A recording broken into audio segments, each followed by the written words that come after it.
எனக்கு ஒரு கேள்வி இருக்கு.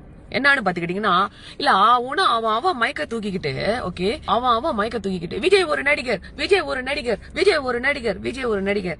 ஏன் இப்ப இருக்கிற கட்சிங்களோட தலைவருமா இருக்கட்டும், இல்ல அவங்களோட லொடுக்கு லண்டு லசுக்கு லொசுக்கு எல்லாம் ஏன் அவங்களாம் நடிக்கலையா? புரட்சி கலைஞர் எம்ஜிஆர் அவரு நடிகர் இல்லையா? அம்மா நடிகர் இல்லையா?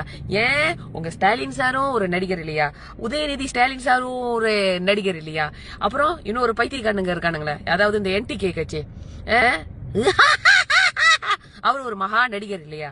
இந்த சாட்ட முருகன் ஒருத்தர் இருக்கானே, ஓகே, இந்த சாட்டை வந்து சாட்டை, அது ஒரு சாக்கடை. அந்த சாட்டையை எடுத்து அவனையே வெளுத்தா சரி போட்டு வரும். எப்ப பாரு தளபதி விஜய் விஜய். டேய், மக்களுக்கு என்ன நல்லது செய்ய போறீங்க? மக்களுக்கு என்ன நல்லது செஞ்சிருக்கீங்க? எந்த விஷயத்த மாத்தி அமைச்சிருக்கீங்க? மக்களுக்கு என்ன கொண்டு வர போறீங்க அப்படின்றத பிரச்சாரத்துல பேசுங்கடா. தளபதி வந்து அத டிஎம்கே பத்தி பேசுறாருன்னா ஏன் பேசுறாரு? இந்த விஷயம் செய்யல, மக்கள் இதனால பாதிக்கப்பட்டிருக்காங்க, இந்த மாதிரி நடக்குது, இது வந்து தப்பு அப்படின்ட்டு அது பேசுறாரு. வலுக்கட்டாயமா நானூறு ரவுடிதான் எந்த மேடையை எடுத்தாலும் மக்களுக்கு நலன கருதி பேசுறது இல்ல. விஜய் இப்படி, அவன் அப்படி, அவன் வாழ்க்கை இப்படி. டே, முன்னால திரும்பி பார்த்தா உங்க குடும்பத்தோட இதே நாருண்டா. எல்லாரோட குடும்பத்திலயும் பிரச்சனை இருக்கு, எல்லாரோட இதுலயும் பிரச்சனை இருக்கு. என்னமோ விஜயோட பிரச்சனை தான் உலகமாக பிரச்சனை மாதிரி மக்கள் பிரச்சனை நீங்க பேசல. ஃபுல்லாவே விஜய் இன்னும் என்னென்ன மேக்சிமமா கொடுக்குறீங்க. விஜய் தேய்க்கிறாரோ, தளபதி தேய்க்கலையோ, அது ரெண்டாவது பிரச்சனை.